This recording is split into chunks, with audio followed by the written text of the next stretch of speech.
Hi guys, Claudia and Dan here. As you can see, we promised we'd make a Doctor Who question and answer video, so that's what we're going to do. We've got questions from Instagram, from Twitter, and from Tumblr as well was the third. Many questions. We're going to try and get through as many as we can.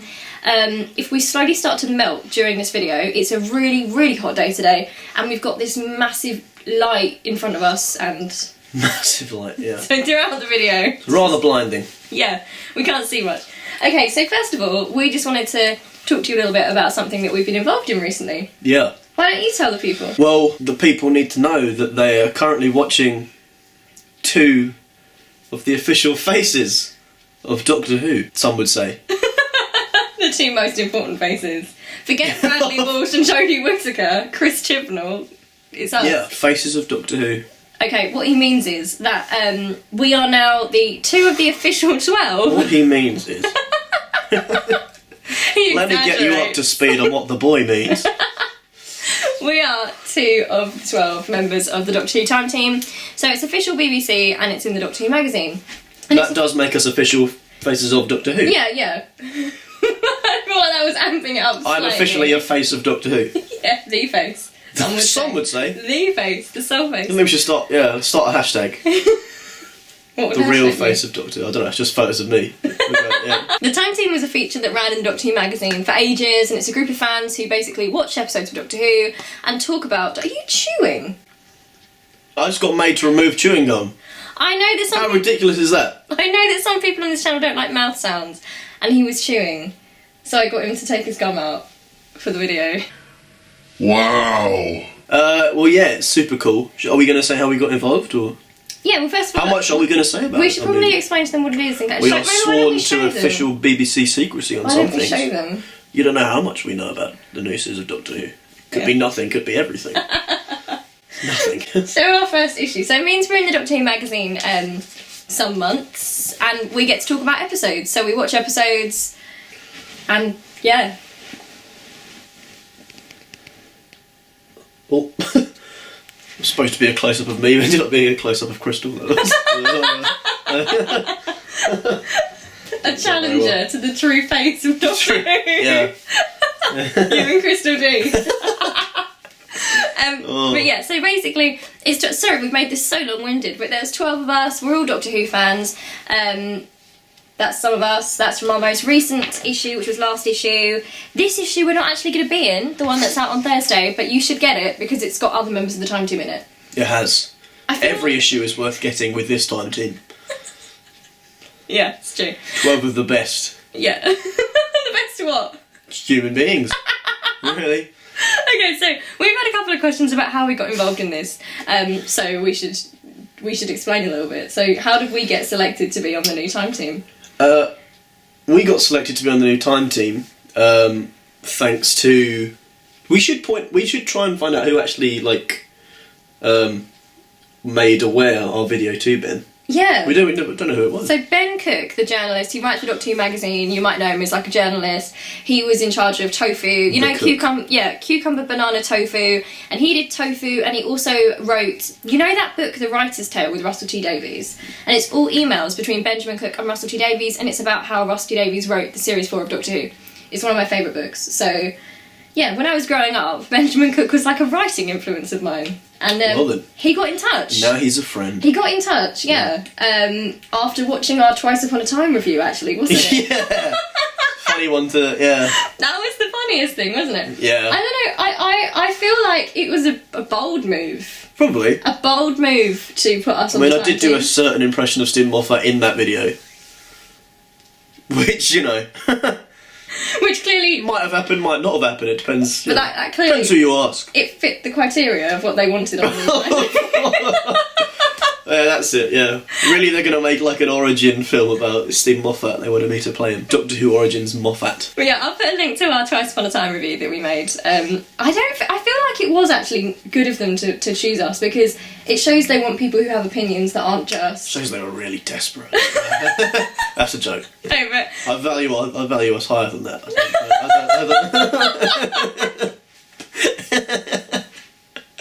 But we're We're the only siblings on the team, which is interesting. Yeah. So we've already like a little bit of like a sibling team, like the power. I feel like we have double the power almost, because we're kind of, if you think about it, we're 2 of that time team. We are 1/6. Is that correct? 2 out of 12, 1/6. We're actually 1/6 of the time team now, which actually makes us more powerful. Yeah. It's not. It's in it. So we. It makes us more powerful. But yeah, it's like All Gogglebox. of them combined. It's like Gogglebox in a magazine. We get asked about Doctor Who episodes, we watch Doctor Who episodes with the group, and we just speak our honest opinions. Yep. And I feel like a good thing about us is that we are very honest with our opinions. Yeah. Which again makes it a bold choice to have selected us. It did, but the bold choice was shown through the reaction from Yeah, there's been the interweb. an interesting reaction, which has actually been more positive than I think. And we were trending. We did trend, We were the time team genuinely trended. trending on Twitter. And some people really did think it was the old archaeology show. Shit. The time Should've been, team that yeah. was trending. Yeah. And I got disappointed. But yeah, when we got picked, I think some people were saying, you know, oh no, because we're quite a diverse time team. Yeah. In terms of, it's equal, like there's 6 girls and 6 boys on the team, and obviously we're half Indian and there's people of like different ethnicities. Yeah. And some people had a problem with that. The way I see it is that all these sort of middle-aged fans had an issue with everyone on the team apart from me. Much as I do, to be honest. Are you with them? It should have been, yeah. You know what? It should have just been me, really. but oh well.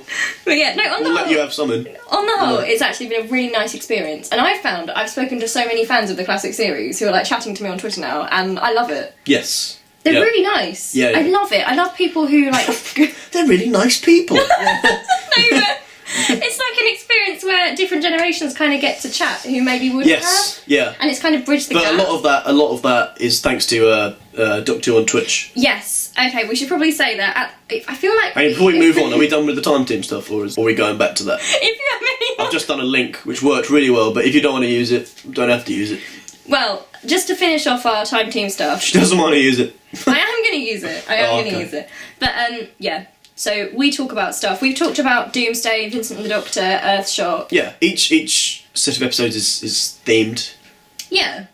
So we do So different we viewing will be- sessions, and we watch different episodes, Yeah. and we talk about them, and we're honest about it, and we just have a fun time. So we will be regular faces in the Doctor Who magazine time team for a while to It's quite come. annoying for people that hate us. Yeah. But Yeah. I kind of feel like I grow power from that knowledge. Yeah. That now, if you flick through the Doctor Who magazine, there's my face. Yeah, I've actually cut your face out of my issues, but Doctor Who on Twitch, yeah. You So, probably know what Twitch is. It's like a streaming site. That I didn't know what Twitch was before. I didn't beforehand either, but I've learned. Why might they probably know what Twitch is then? Okay, well, it's basically a streaming site, and you can play. I think sometimes it's used for gaming, and it's like Yeah, I think it's a gaming they thing. show stuff on the screen, and then you have like a little chat thing next to it. Yeah. That's constantly going, and it's live. And basically, the BBC have decided to just show classic Doctor Who, all the existing episodes that we can get that they have the rights to, since the first Doctor. Yeah. Which is still going now. And So all the classic episodes are going on Twitch, and then all the new episodes up until I think series 10 have got an iPlayer. Yeah. So it's like Doctor Who mania It's at the moment. brilliant, Yeah. isn't it? And we've tried to watch as much as we can. Yeah. And we're really enjoying it. Yeah, you've watched more of it than me. I've watched I watched quite a a lot of the Troughton stuff. Yeah. We love the Troughton stuff. yeah. But that's actually some of our questions later, so. Oh, Yeah. spoilers!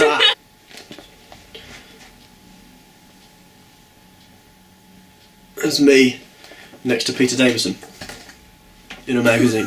I thought you were zooming in on. 2 of the faces of Doctor Who. So you forget about me and Miles, who are beside you. Well, clearly the way the photo's framed, there's a central focus, and then Claudia and Miles. I'm talking. We're going to go on to the proper questions that you're actually here for. You sat through this very patiently. Thank you so much. I'm going to get answering your questions now. It feels like ages since we've last done a video. Yeah, it has been. I did my first video in like 2 months recently, and I hadn't realised it had been that long. And Yeah. people were like, "Oh, welcome back," and I didn't even realise I'd been gone that long. Time flies when you're... There are some YouTubers who like update twice a week, and I just think, how do they have time with the making and the editing and the actual life to... Yeah. Yeah. I don't know. Like the Paul brothers definitely upload at least once a day, I think. So, catch up. Okay, so...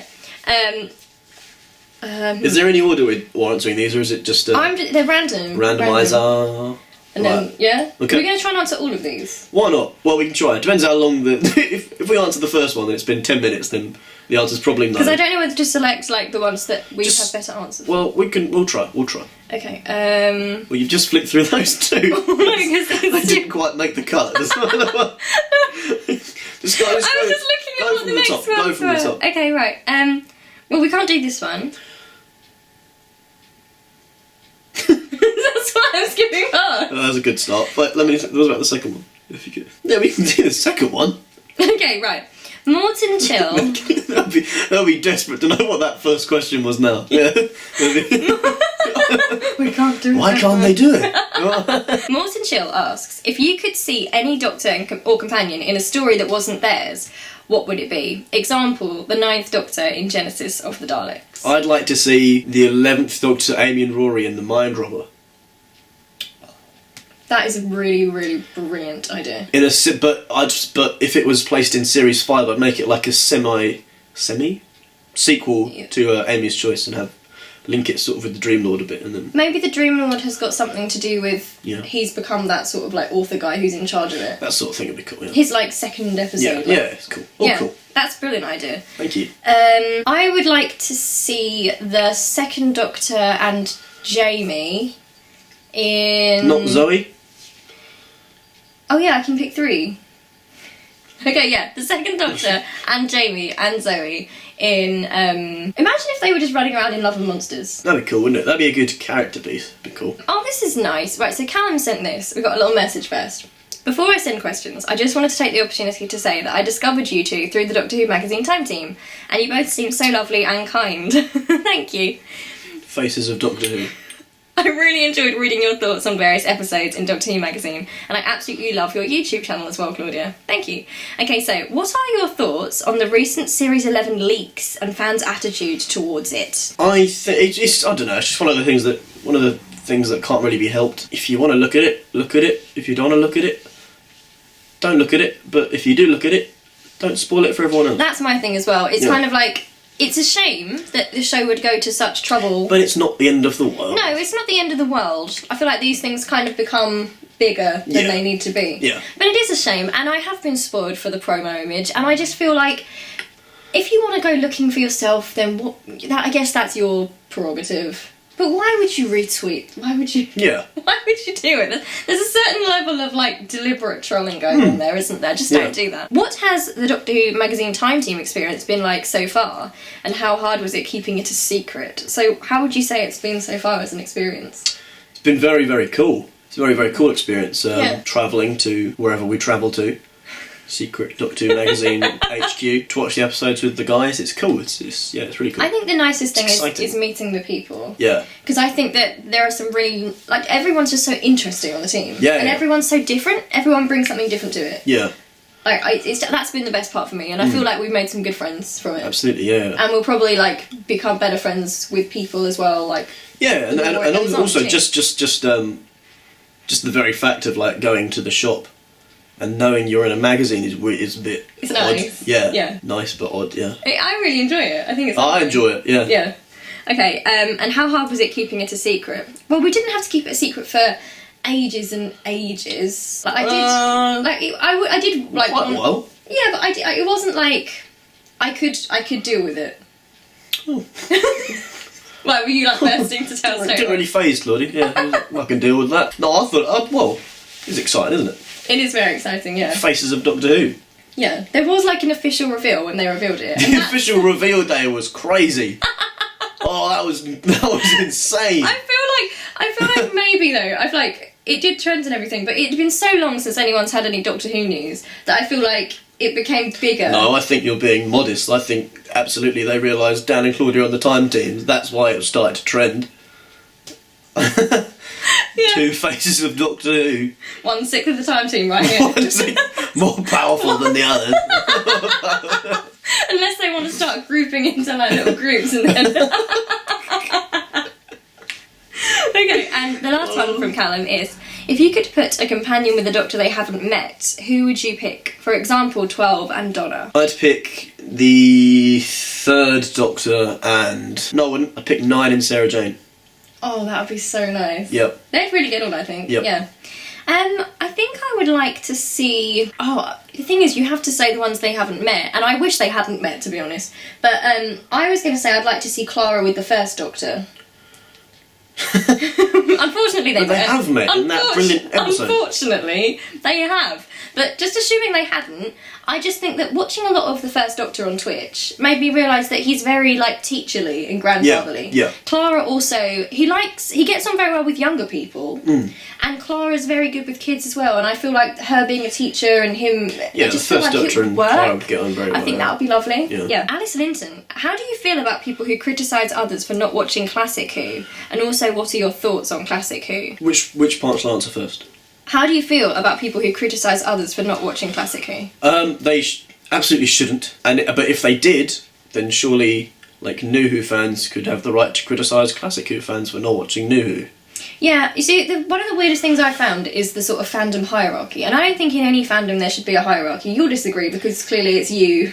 It's the face of Doctor Who. But then everyone else is equal. Everyone else is equal, yeah. But as long as they've got that face of Doctor Who at the top, calling the shots. No, but something I've found which has really made the difference, there are 2 very different types of fans since we've been on the Time Team. And there are the older fans who have been so welcoming and lovely and who have, like, said things like, oh, if you like this sort of thing, can I recommend this classic and they're episode? genuinely, like, really, really embracing and loving the fact that the younger fans are enjoying the Classic Who as much as they used to. And like, they still do. I've got people, like, saying to me as I'm watching Twitch, like, you're gonna love this one, and you're gonna love it. And that's it's just cool. That's really exciting. nice. Yeah. But then there's the other sort of fan who feel a bit sort of like, I don't like gatekeeping in fandom. I feel like everyone should just be embraced and to do it in their own time, to be honest. You can encourage, if you want people to watch Classic Who, then the best way to do it is to encourage them and make them feel part of a fandom and welcome, like they'll be embraced, instead of acting like... Absolutely, yeah. You know, they don't have a place there. You know, we all have to start somewhere. Yeah. The fandom isn't owned by anyone. No, it's not. Yeah. That's it. The fandom is known by anybody. Apart from... You? Me. What are your thoughts on Classic Who? I love Classic Who. Well, to be honest, it's the same as New Who, really, isn't it? There's some bits you like. Some good ones, some bad ones. Yeah, I found that when we were watching Patrick Troughton. Like, there were some episodes, like, you enjoy parts of them, but as a story you think maybe not as good as others. And then some stories that really blow you away and you just think, wow. So you can't really judge it all as...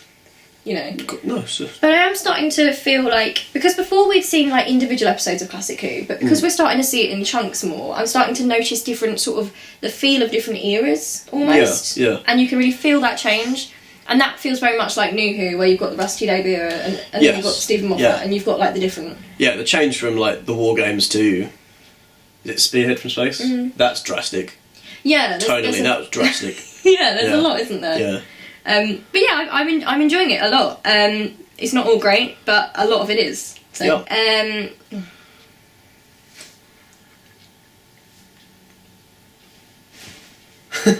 we can't answer that.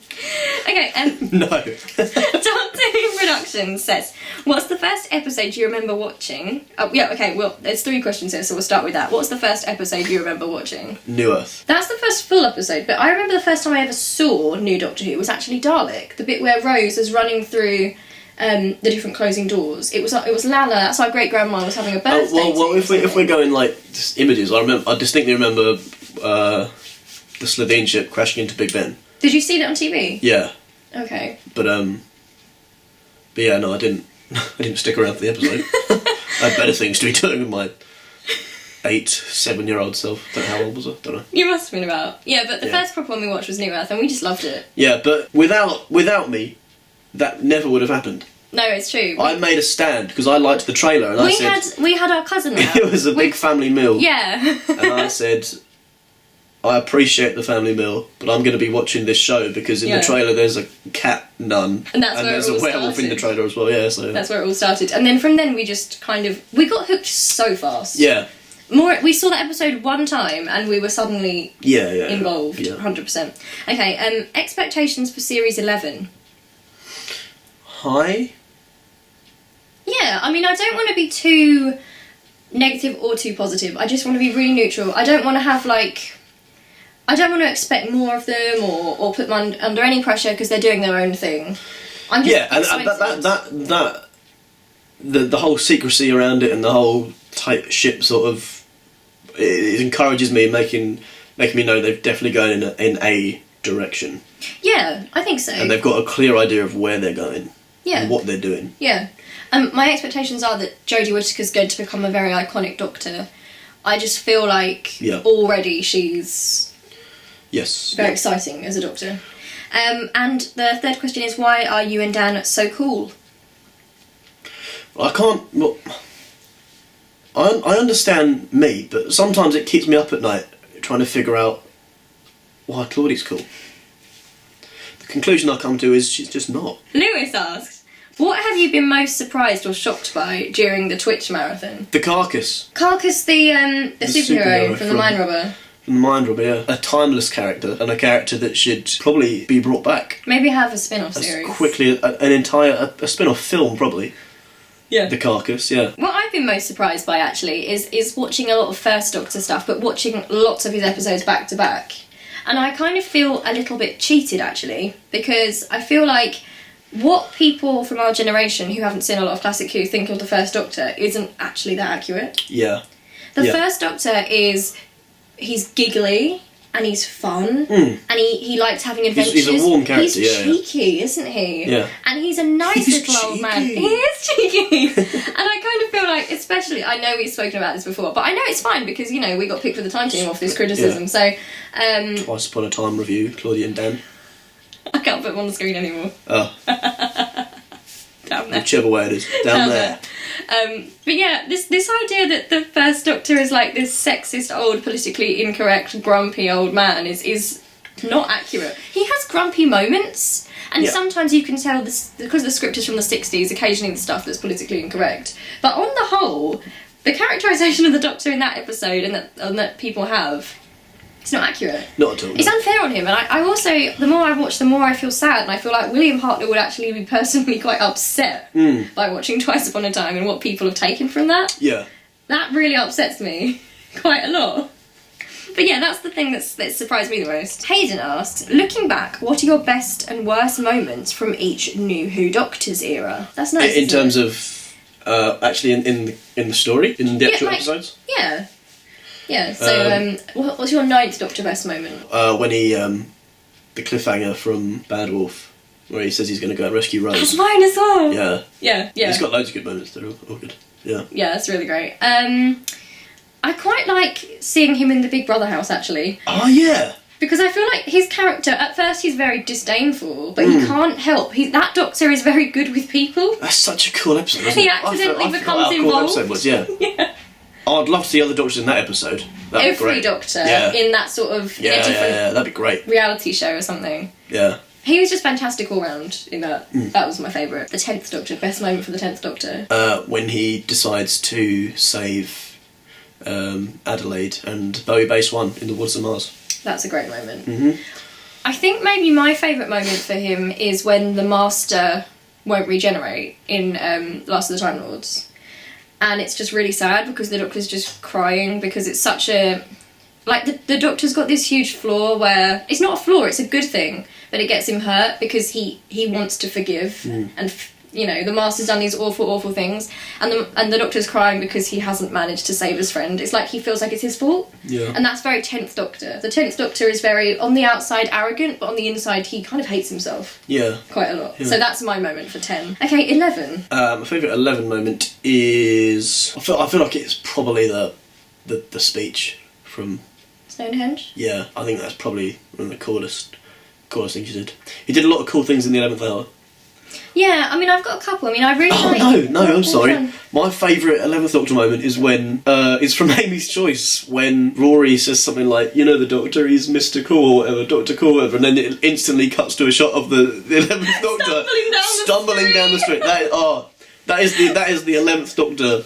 Iconic. That's my favourite 11th Doctor moment. Yeah. Yeah. I love in Vincent and the Doctor when Amy and Vincent and the Doctor are all lying on the ground and they're all holding hands and they that's look up nice. and they see the sky. And I also like when the 11th Doctor comes back and picks up little Amy from the garden and she's asleep and he carries her inside. I think that's really nice. Yeah. I maintain that the 11th Doctor is amazing with children, and I kind of feel like that should have been utilised more. Yeah, definitely. He's a Doctor that had a real affinity with kids. In some ways, I found his relationship with little Amy to be a little bit better than his relationship with adult Amy at some times. Yeah. We were saying probably like true, actually, yeah. it wouldn't have made any sense because obviously you can't have two people at the same time. But they did though. Little Amelia and Amy were in the same Oh yeah. scene at the same time. Well, we were saying that it would have been really interesting to have them both travelling with him for a It bit. would have been cool, yeah. Little Amy and older Amy. Yeah. And also that would have given Amy's character a little bit more maturity. Because she could be quite immature, having to sort of look after a younger version. But she'd also be able to... Amy's always struggled to be kind to herself. And to be able to see her innocent little self and feel pity and feel sorry for her, that just would have been nice. Yeah. So she kind of learns to love herself. Anyway, and what elements are you hoping to see in the Whittaker years? What elements? I just want sort of stakes and like excitement back, really. Yeah. I'm going to say the same thing, and I think when we talk about stakes, I think you and I are the same here. We mean emotional stakes. And yeah, emotional stakes and just literally like how much is at risk for the characters. Like one of the times in the show when the stakes been highest is the cliffhanger from Utopia. Where literally you've got a massive villain back, you've got the three companions, you've got them in danger, like that doesn't get any higher There's than that. so much going on in that, yeah. If anything in Series 11 can capture that level of excitement then yeah. I think I'd like a return to... I know Chibnall's going to give it his own style, but something I liked about the Russell T Davies era was that he would have like... He would plant a little something in every episode leading up. So when you get to your final couple of episodes, it feels like you're closing the series and it's like... Yes. That format suited me as a viewer. I liked that quite a lot. Before watching your first episode of Doctor Who, did you have any preconceived ideas of what the show was like? And did they change upon watching it? I mean, I knew Doctor Who as a thing, but I honestly didn't know what it was about or anything. It's hard to say, because obviously, once you see it, you completely get it. Yeah. You completely get what it is. But so I don't actually remember a time where I didn't know what it was.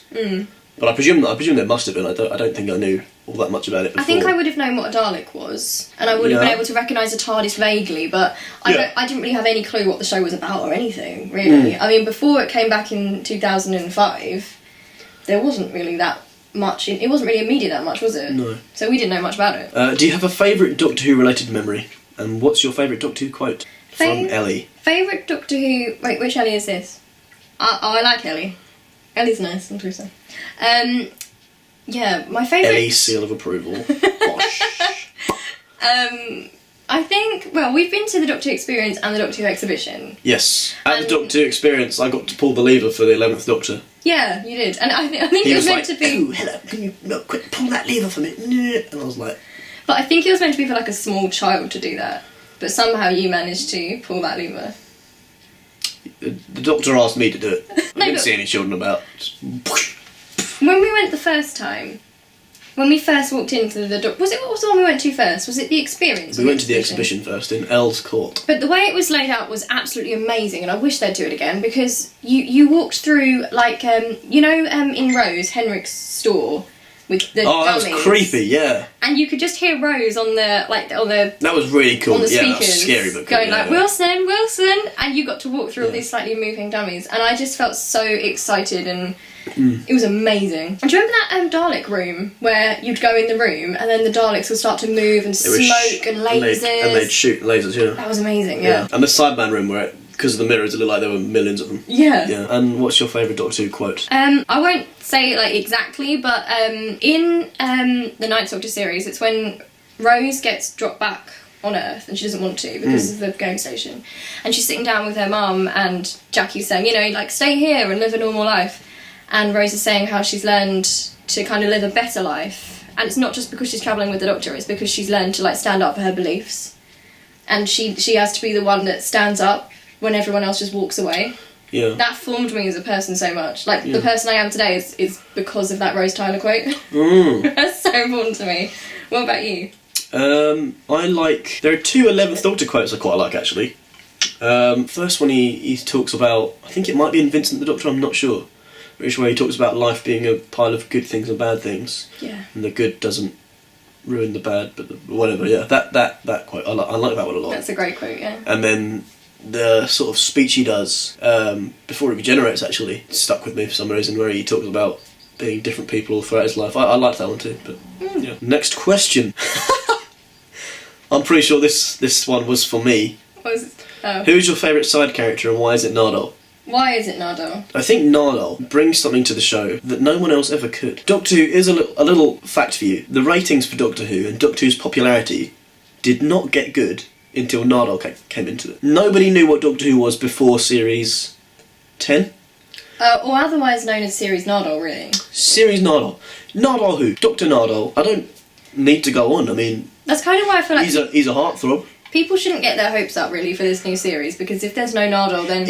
They need to realise that Nardole made the show. Yeah. So as much as I'm happy there's a female Doctor now, it should have been Matt Lucas. Well, it should have been Nardole. The Doctor should have just regenerated into Nardole. Yeah. And the companion should also have been Nardole. There's a way to do that now. Yeah. We're in an advanced technological age. Get a bit emotional about it, that's a bit now, but... Wasted opportunity. Yeah, I mean, what's the best lesson Doctor Who's taught you? To stand up for my beliefs and to speak out if I think something is wrong, but also to try and be kind if people learn from their mistakes. To give people second chances as well. Yes, always give second chances. Yeah. And always do the right thing. Yeah, and if you don't do the right thing, then it's okay as long as you make up for it and... Redeem yourself. Yeah. Which character would you most like to cosplay? In Doctor Who or just generally? In Doctor Who? Oh, okay. And a side note, if I could cosplay any character though from anything, it would be the Flash from Justice League, because I think that costume is so cool. Mine would be, just from anything, it would be Scarlet Witch from the comics, but like the comics version. But in terms of Doctor Who, I think I'd like to cosplay as Missy, actually. I like Missy's outfit. I love that kind of evil Mary Poppins vibe she's got going on. It wouldn't suit me at all, but I'd like to cosplay as Delgado's master, that'd be cool. Oh, that'd be amazing. With that kind of weird blazery thing. Yeah. That has no colour but also lots of colour. And I also think maybe Romana, like the second Romana, would be fun to cosplay as. What was it that first made you start watching, and what was it that made you keep watching? Also wanted to know your opinion on River Song, especially in regards to Moffat's writing, from Liz. Well, what made us first start watching? Okay. We've already kind of answered. Yeah, Dan. Dan did. The face of Doctor Who. Okay, so opinion on River Song. What made us keep watching was right. just Series 2, really. Everything about Series 2. The first episode was so good, we just had to keep watching. Yeah. Opinion on River Song, especially in regards to Moffat's writing. I think that my attitude towards River Song is different to yours, actually. I don't know, should I tell you mine and then we can see where we yeah. compare and contrast? I think River is a great idea. I think that when she first comes into the show with the 10th Doctor, she's very exciting. Yeah. I think there's elements to River which could make her very iconic. As an equal to the Doctor, this sort of mysterious, doing her own thing. But I do think that as time went on, unfortunately, River's writing became more and more generic, obsessed with the Doctor, born to be part of the Doctor's life, rather than this independent explorer, archaeologist. Because if the Doctor was going to have a wife, I would imagine it would be someone who was out there having their own adventures and who was doing stuff and... You know? Yeah. And then it ended up River's in prison for him and the Doctor's somehow okay with that, and then the Doctor actually broke her wrist and didn't want the Doctor to know. That was a bit weird. It all became a little bit unhealthy, and the wedding they had where it just seemed really abusive, actually. Wasn't it? Like, oh, didn't he actually say, I don't want to marry you? It felt like he was being forced into it, and she was upset, and it was just horrible. And if they'd just kept River as that adventurer that the Doctor had met, instead of tying her to him in every single way... And I feel like the sexism of her regeneration into Alex Kingston is unforgivable. Oh, yeah. God, that's just so bad.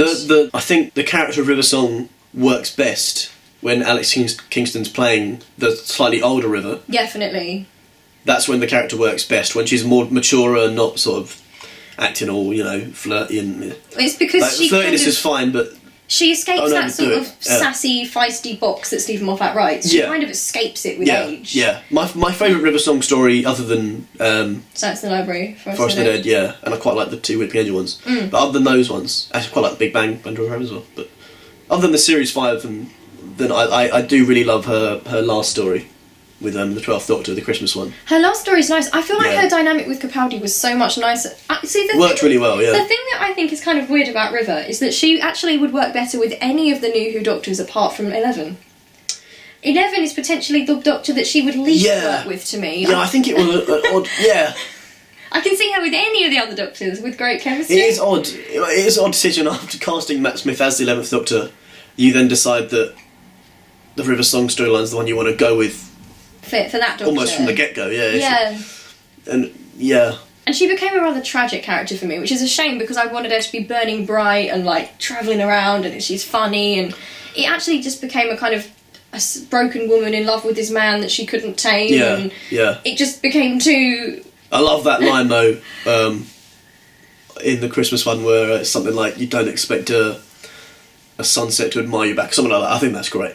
That is nice. Yeah, I don't like the way they took the character, but that particular quote, quote itself is nice. Good quote from Bradley Bradders. Could you both list how you rate all the Doctors, best to worst? Well, I actually don't think there is an order for this because I think it depends on what episode you're looking at. Every Doctor has their best moments and their worst moments. Yeah. And I will say that I know people look down on the 6th Doctor sometimes, but what I've heard from a lot of classic fans who I really respect is that it wasn't that he was any worse as a Doctor. In fact, he was a brilliant Doctor, as apparently you can see from Big Finish. It's just that his era perhaps wasn't as well received as other eras. So it just depends what sort of era you're in and what writer you get. All the Doctors have got something so special. If you catch them at their best. Yeah. I don't think I could list them best to worst. I mean, list them best to worst, no. I think I would have to say that 11 and 12 come pretty low for me on my list. But if they were written at their best, they would be much higher up. I still have lingering disappointment and resentment about that. I feel like Capaldi's first series wasted him because he became the character that we love in his later series. Capaldi's first series wasted him because it wasn't... There wasn't really a character in That's series. He wasn't like... The Doctor should be this huge... I don't understand how you can write a Doctor without that much character, but it happened. Yeah. And... Anyway, but he was... Peter Capaldi himself was amazing. It wasn't him. Peter Capaldi was always on the ball. Yeah. And I kind of feel gutted that he couldn't have been that character that we love later on from the start. Yeah. And with 11, it's the opposite way round, because I feel like Series 5, 11 could have been one of my absolute favourites. And then what happened after that just sort of sunk him slightly. But if we're just looking at Series 5, he was great. Yes. Yeah, I agree. Not necessarily your favourite, but as a whole, what would you say is the most well-written episode of Doctor Who and why? From... Jean Luchery? Jean Luchery, maybe. We'll try. I'm sorry if we got that wrong. I'm pretty sure it's Jean-Luc Harry, isn't it? Oh, sorry. Jean Luchery? I've never done French or anything, I don't know. Jean Luchery?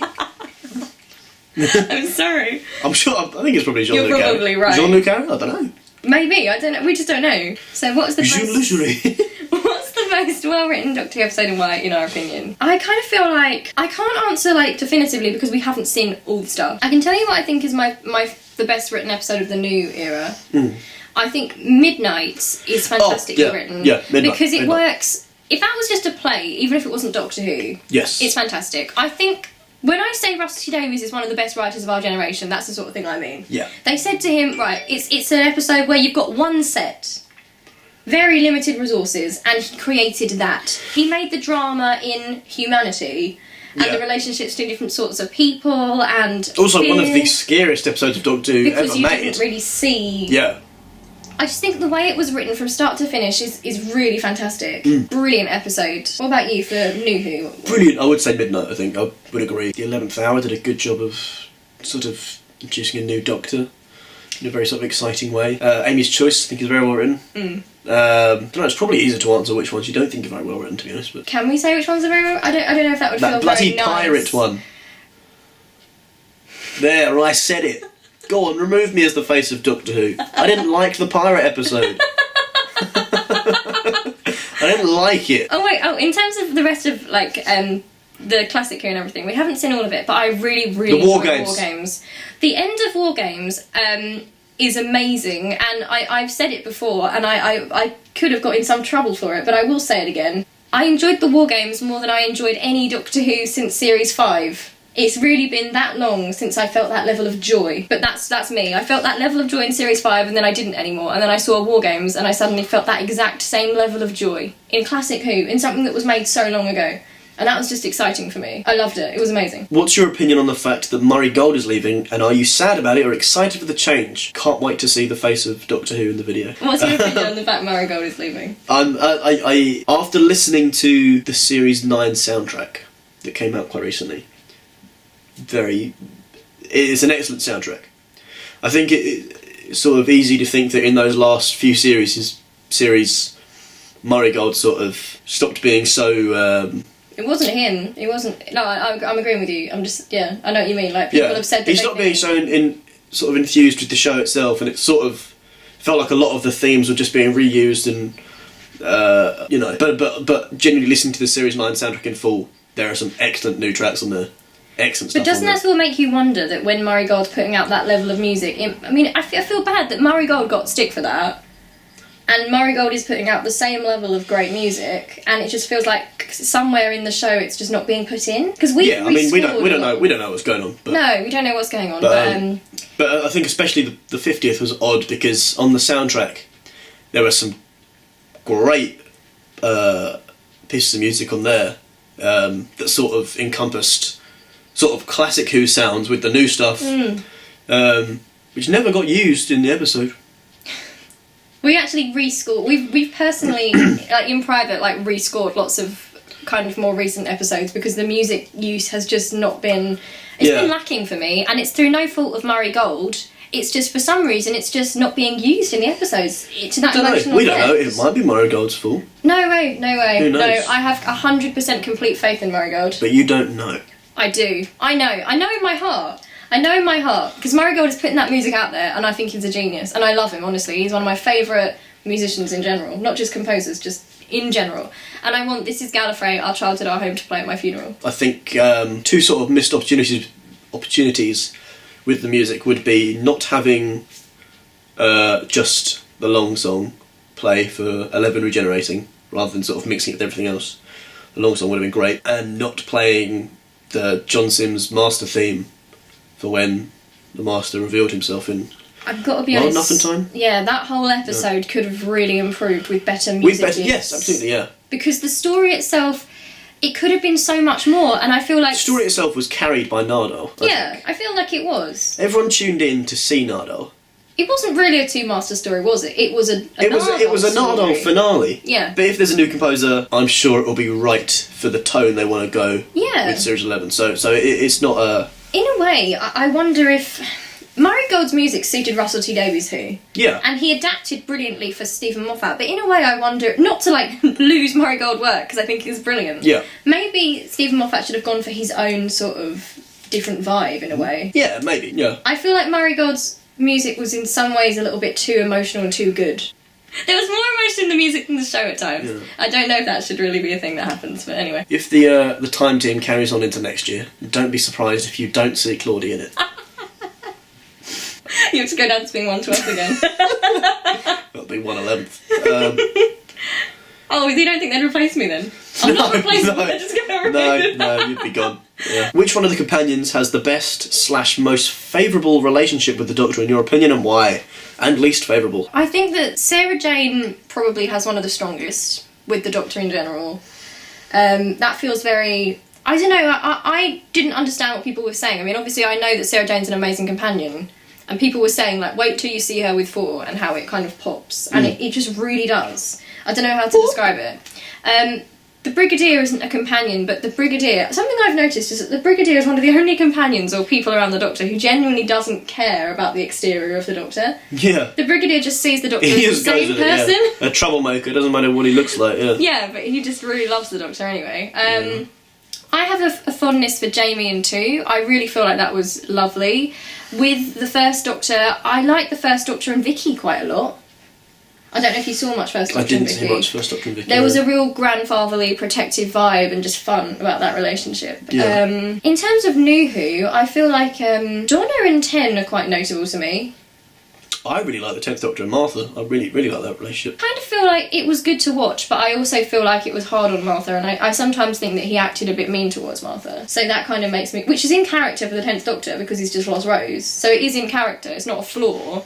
But that kind of made me sad a little bit, because I kind of felt like Martha's amazing, and sometimes it took a while for 10 to see it, which was the arc, but still broke me a little. Oh, least favourable?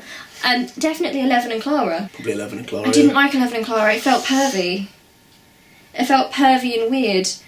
Because 11 worked with Amy. 11 and Amy and Rory, lovely. 12th Doctor and Bill, lovely. 12 and Clara work as well, later on. But just Clara and 11, there was this time... It got much better, but there was a time when the 11th Doctor was just acting a bit weird and nasty and a bit strange, and Clara just felt... I felt watching it, I felt almost like I was watching a Predator. It was really uncomfortable, wasn't it?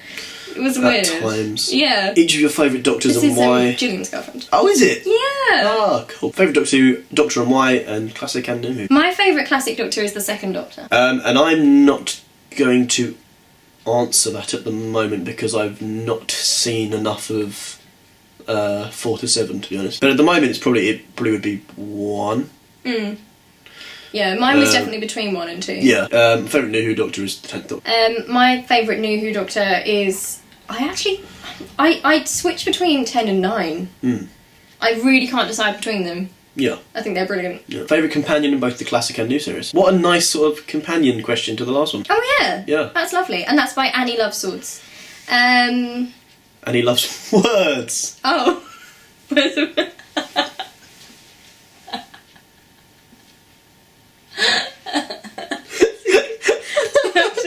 he loves swords! Oh, please keep it in. Please keep that in. I know I said And he loves swords. Annie Loves Swords. I said Annie Loves Swords. And he loves words. Isn't it? Why would it be Annie loves swords? Annie, I've seen you on it so many times, and honestly, I've always thought it was Annie Loves Swords. I never even considered it was Annie Loves Words. I think you should change it now to Annie Loves Swords. That'd be cool as hell, wouldn't it? If a bit aggressive. My favourite companion... Annie Loves Swords. Oh, you said it out so confidently as well. My favourite companion in the classic era is Jamie. I really like Jamie. Jamie the Crimin is my favourite. Sarah Jane and the Brigadier. New series, I like all of them.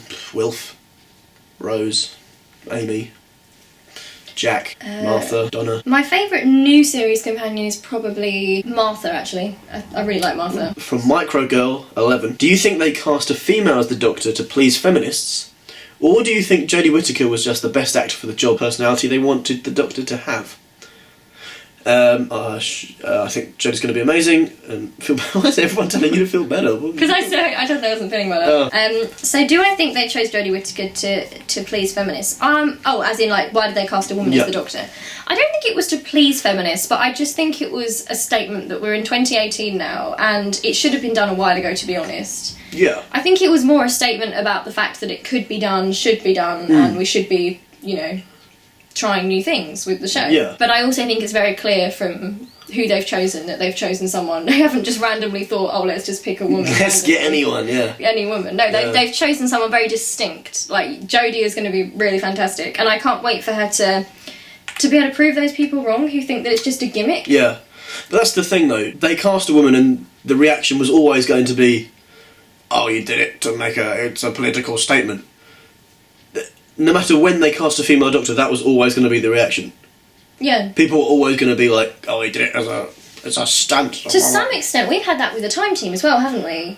I've seen like people saying, there's too many women on the Time Team, it's trying to be politically correct, there's too many people of colour, it's trying to be politically correct, when actually people just exist who are different. People who aren't like straight white men just do exist in the world, and I like to think we're equal. But I don't think it was done to please feminists at all. No, I don't think so at all. If they wanted to please feminists, there's a lot of stuff they would have cut out of the last the last couple of series, but I don't think that's what they're doing. I'd love to hear your thoughts on the dynamic of the Doctor having 3 companions this time, as that hasn't been done in ages. Love you both. Thank you so much. Especially Dan. You better read these names, because I'm worried I'm going to read the names wrong now. Hope Iona 13. My thoughts on Doctor having 3 companions is, I think it's cool, and I think there'll definitely be a reason why they've done it. I was having a conversation with one of my friends quite recently, actually, and they were saying that they were concerned that because there are 3 companions, it would take time off introducing Jodie as the Doctor. But I said that's probably the point, because Chibnall's Doctor Who might not be about the Doctor, it's probably about the 4 of them as a unit. Yeah. And the chemistry between the 4 of them, so it doesn't matter if the Doctor herself doesn't get as much time as the companions, because it's a story's about all of them. Yes, exactly. We don't know the sort of tone or the angle the story's being told from. Yeah. Because I've often thought, this is how I compare the Rusty Davies and the Moffat era, and it's not a criticism on either one of these 2 eras. I think it's sometimes when people have a favourite out of those, it's simply because they chose different angles on the show. Yeah. So Russell T Davies was more interested in the companion as a point of view, and the human element, and maybe not understanding the Doctor, but it was more about the human. Yeah. And I think Stephen Moffat maybe went more for the Doctor as the lead. Yeah. And now we might be going for both at once. Yeah, we might be going for a whole team. I think that's a good answer. Yeah. I agree with that, yeah. What are your opinions on Clara Oswald? If you were to write her character, how would you give her the depth and complexity which she lacked in the series? I have lots of ideas for this, and I think it's very simple. I'll let you answer, because I don't really have much of an opinion towards Clara Oswald. But isn't that incredibly sad that we had Clara for 2 series? I talk about this sometimes. I might get in trouble for this, but I don't think I should. I think it's just an opinion, and I just feel like Clara wasn't characterised. She wasn't characterised, and then by the time she was characterised, we'd had so much time, and I still felt like we didn't know her. I just feel like I know things about Amy and Martha and Donna and even Wilf that I didn't actually ever find out about Clara. Like the fact her job just changed with no... Imagine if in the middle of Rose's... in between Rose's 2 series, suddenly she turned up in series 2 and she was a lawyer. But there was no explanation, no mention of it. She just turned up in the TARDIS on a motorbike, which she'd never driven before. Yeah. She just rolled up in that TARDIS with all her law stuff. But it was never mentioned. Oh. Imagine if we'd actually known Clara's family. Like, Clara's dad was literally replaced and nobody noticed because they didn't Clara's dad was way too young too, right? Clara's dad looked younger than Clara. Especially in the when was it we saw the flashback to her mum and dad? Was it? That was very early on. That was the Rings of Acton, yeah. The dad, I think they made his hair silver, but there was looked like a there was 20-year-old. no effort taken to characterise Clara, and it was a travesty because you've got Jenna Coleman, who is now being recognised as this fantastic Queen actress. Victoria herself. I mean, she's brilliant, and you can see her doing her best with Clara, even when Clara's not being written very well at all. She's giving her mannerism. She's giving her little bouncy walks. You know, it's Jenna who carried that character. Yeah. The writing didn't carry her. I'm sorry, the writing let Clara down. Yeah. And what would I do? I'd give her a family that made sense. I'd give her, like, dreams and aspirations, and I'd just get to know her as a character and not have her as an accessory to the Doctor. And I certainly wouldn't have people slapping her bum and commenting on what she looked like. None of that. Checking the. Say goodbye. I'm just checking the. Say goodbye to. Just checking the time team lineup. See if it's changed. Yeah, could get erased at any point. What do you both feel about the 13th Doctor's announced costume? Personally, it's one of Anders Christ.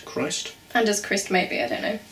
Favourites. From what I've seen, I think it looks great. What I worry about with a Doctor played by a woman is I was worried about what they were going to dress her in, because it didn't matter to me what they put her in as long as it was the same level of respect that the men had. Yeah. So, as in something she can run in, because the Doctor runs a lot, something that has an iconic silhouette, and something which is comfortable. That's all that matters. That's what all the Doctors have had.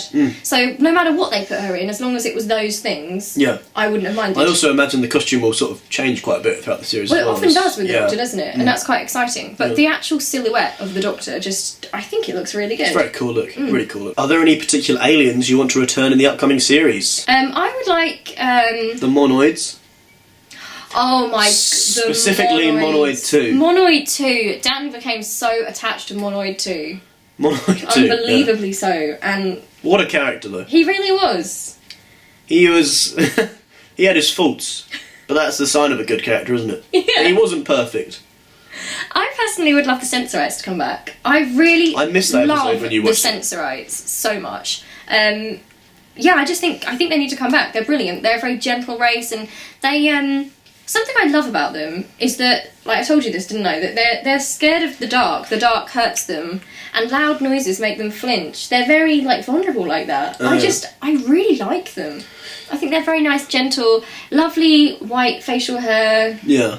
Slight lisps they have. I love them. I'd love to see the Yeti come back, if only for a follow-up to the scene where that one Yeti beat the hell out of the other Yetis. Like, he proper bashed them up. He really did, yeah. He didn't hold back. There should have been a warning on that episode, really. The imagery was like, bosh. They got... Pummeled. I'd like the cast of The Curse of Peladon to return. The chemistry the four of them had. Unreal. I'd love to go back to... We need to go back to Peladon. That Ice Warrior, the other green guy, and then the little green thing in the tank. Honestly. It's really Alpha Centauri that made it, though. Yeah. It's Alpha Centauri. Intergalactic Federation. Doctor. If you close your eyes and replay that bit, you'll think that Alpha Centauri is actually in the room. From Hannah, Joy, Elizabeth.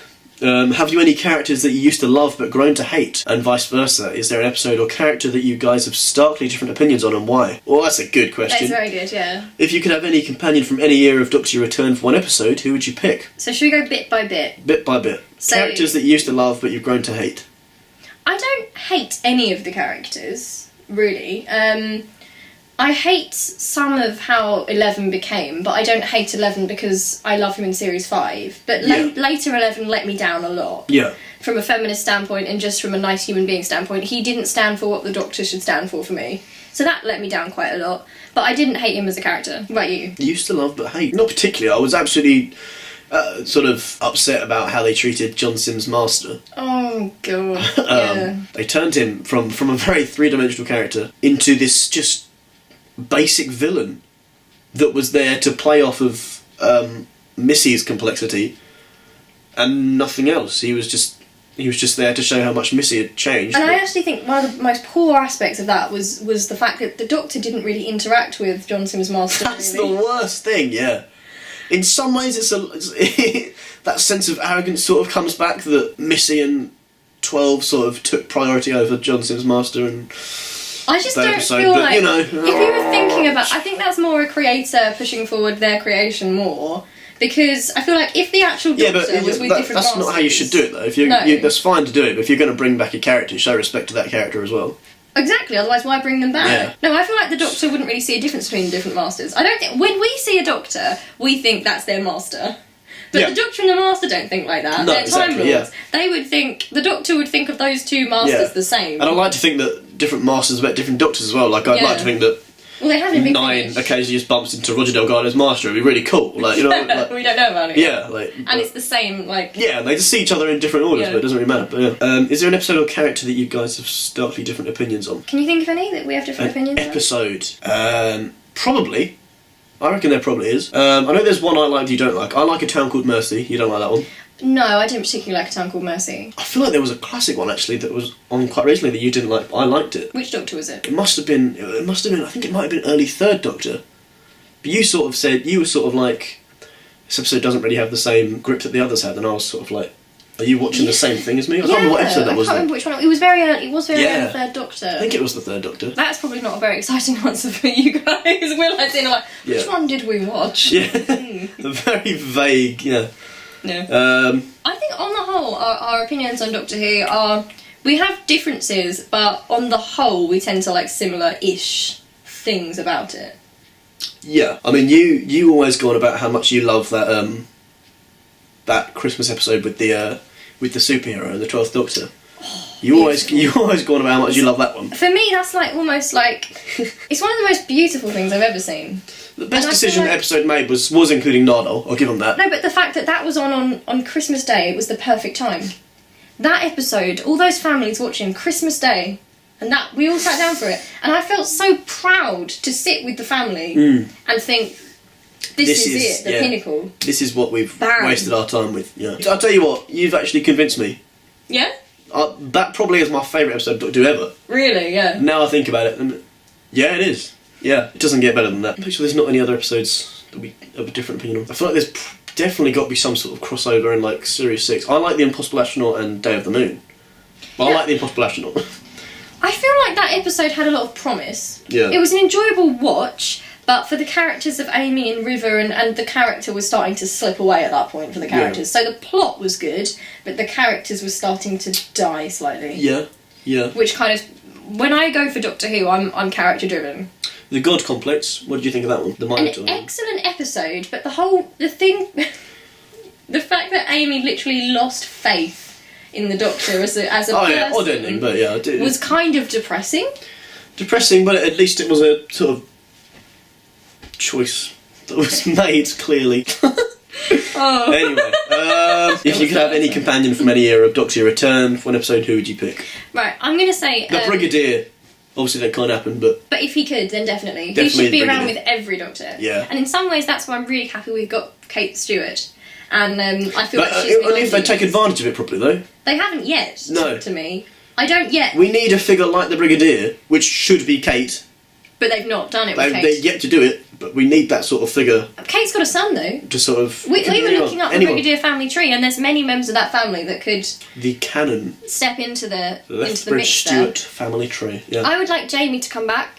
I've got very attached to Jamie with the second Doctor, and I know that Fraser Hines, who plays him, would love to come back. I think that it would be brilliant for the Doctor to go and visit Jamie somehow. And Fraser Hines is still...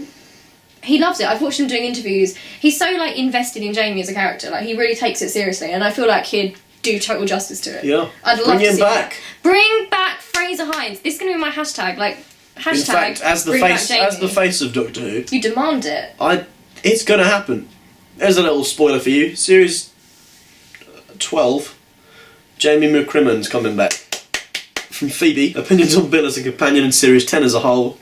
Personally, I think Series 10 is the best of 12. I agree. So do I. I think. And also, I think Bill is one of the best companions, especially in comparison to how Moffat usually writes women. I would say she's the best for a Moffat companion. Of all the Moffat companions, apart from early Amy, Bill...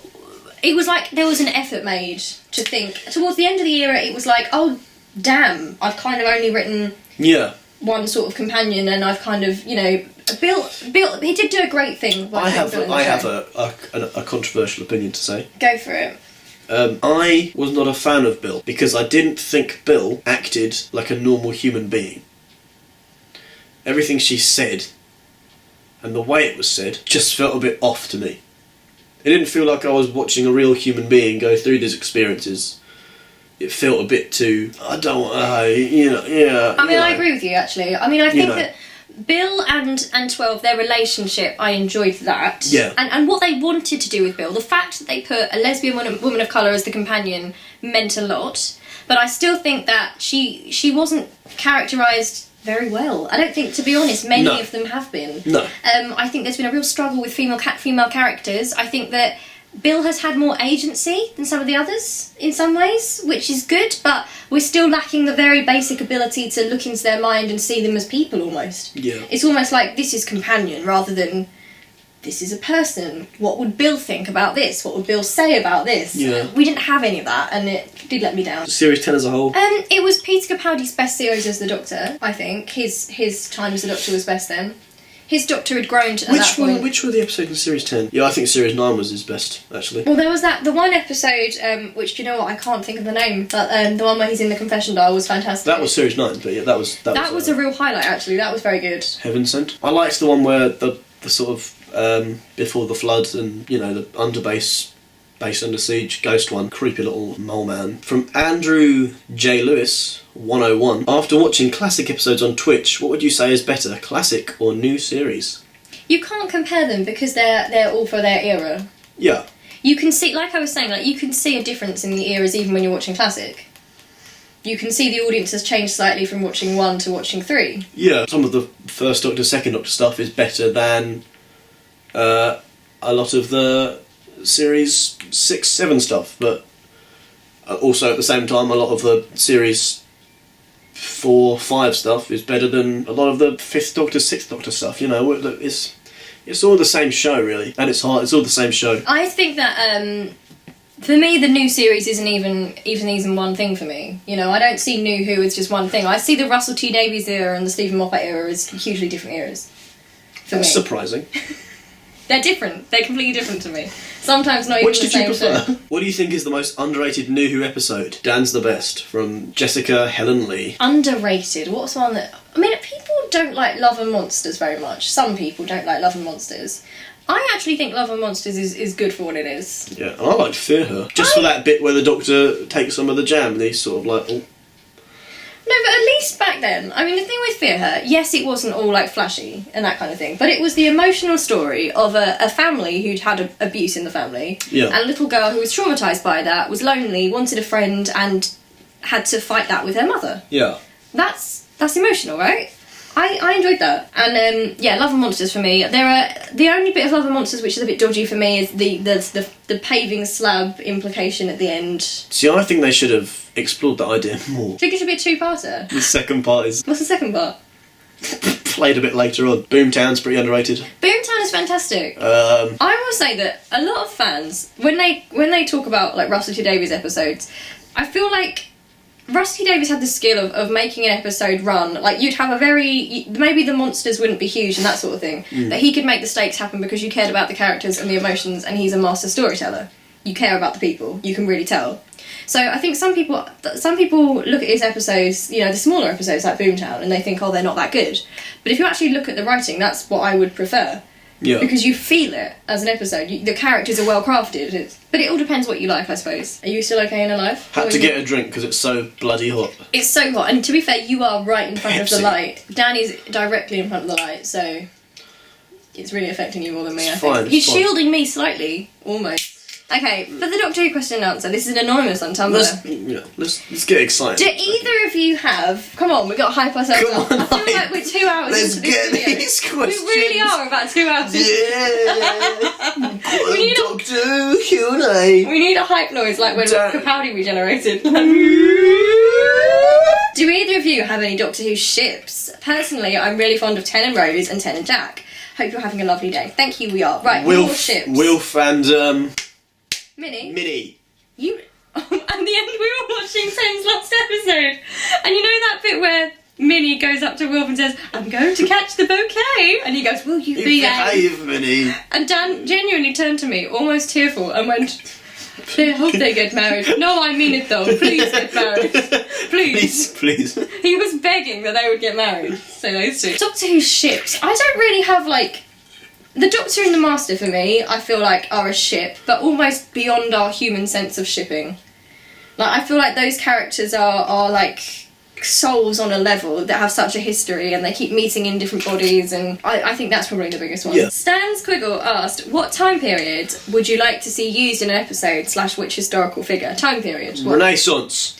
Tudor times. Florence. Renaissance Florence. And what historical figure? Ezio Auditore de Firenze. No, that's a little Assassin's Creed reference. I would like to see any of Henry VIII's wives or Elizabeth I done properly.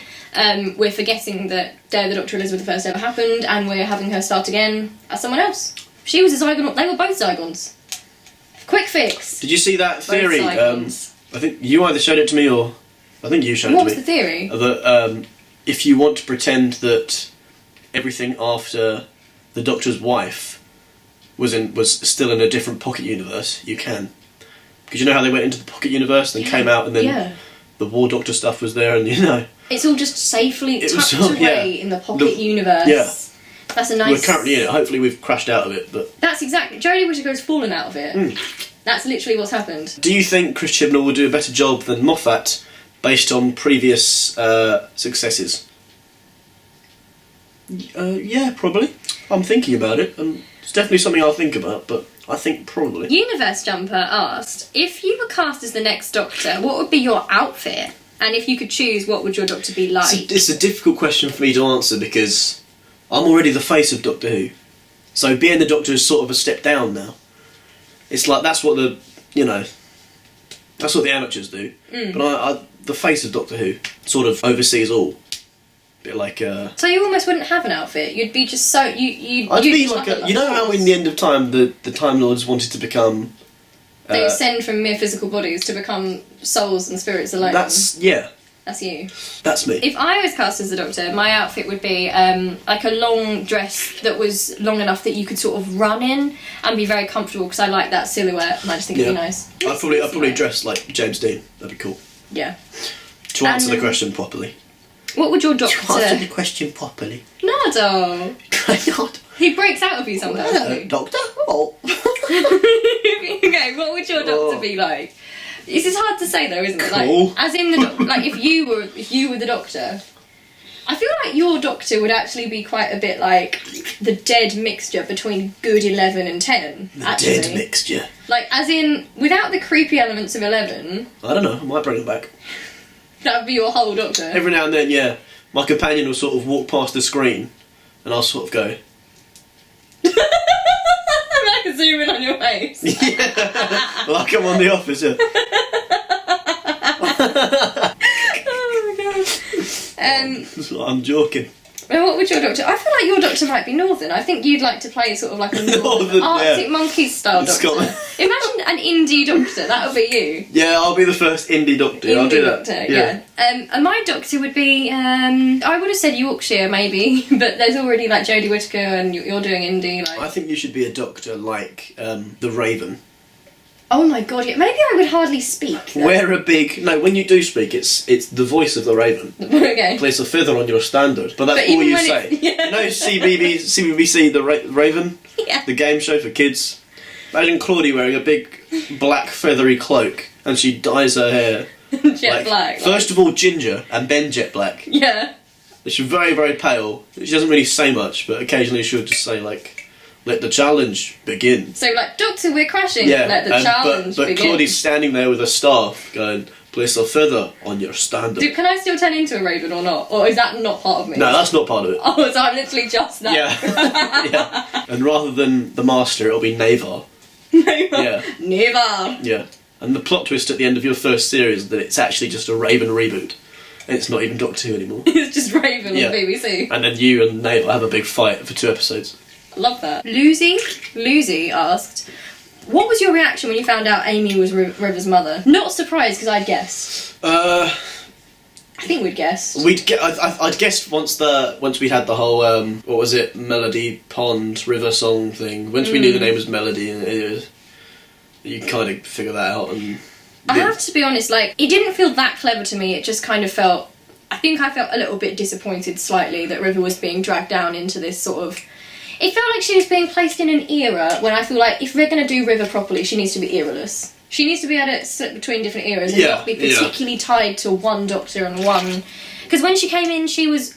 I imagine River getting on with all the Doctors, not being particularly tied to, like, the Ponds and everything. But anyway, you look sad in the monitor. And I'll get messages saying, are you being mean to Dan? Does he cry? Sad Stories of the Death of Kings asked, if you could make one thing from... Sad Stories of the Death of Kings. It's from that song. I don't know, I won't sing it, but it's from a song. Okay. Who sings that one? Is it Take That?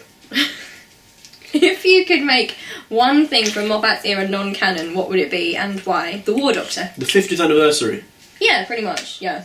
Can I say anything past Series 5? I mean, let's just check the time thing.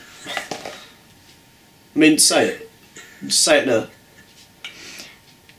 Anything past Series 5, I'd quite like to make not canon. Apart from the 12th Doctor, he can come in, but in different circumstances. No, you're still there.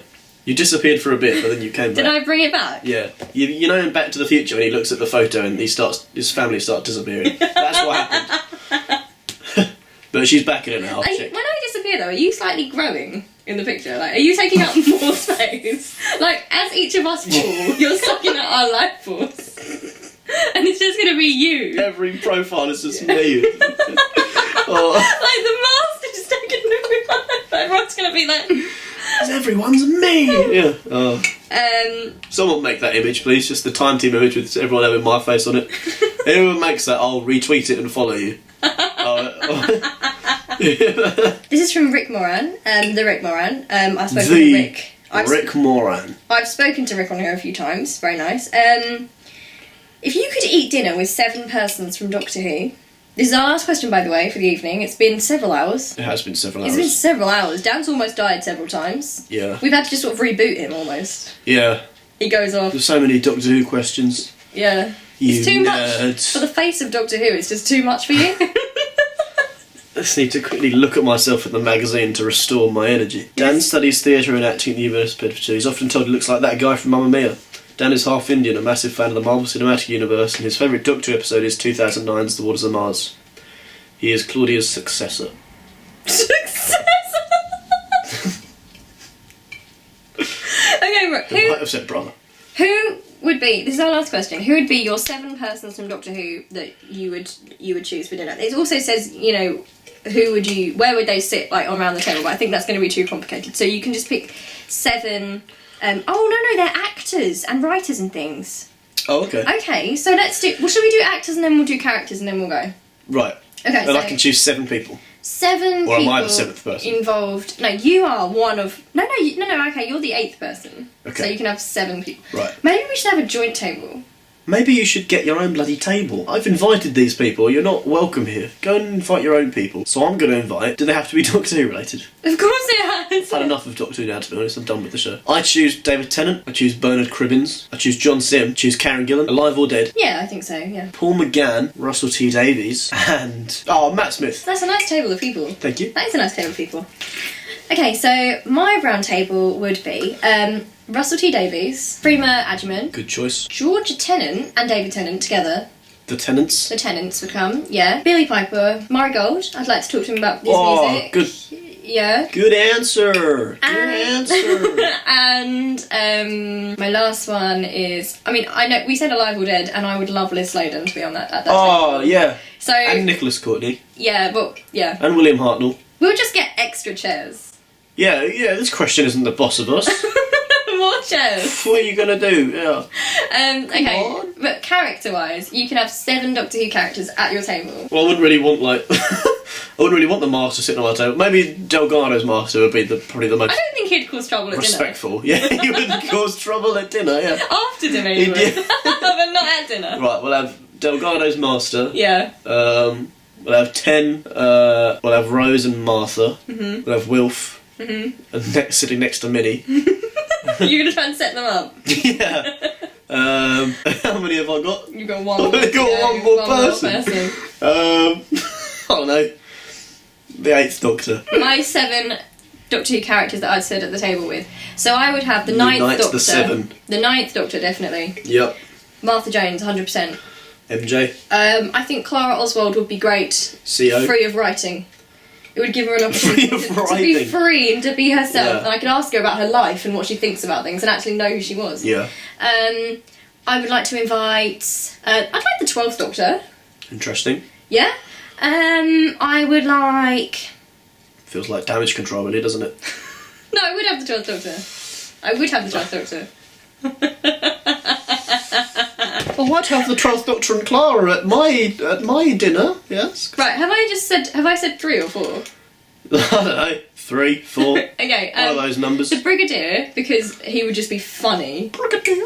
I'd like Sarah Jane and Jo Grant. I'd like Jamie McCrimmon. Do you know how numbers work? I'm having one more. And also Zoe Heriot. That's my list. Good answer. Right. We have, honestly, Good this is going to be answer. so long. And no one's going to be able We'll to sit cut through it this. down.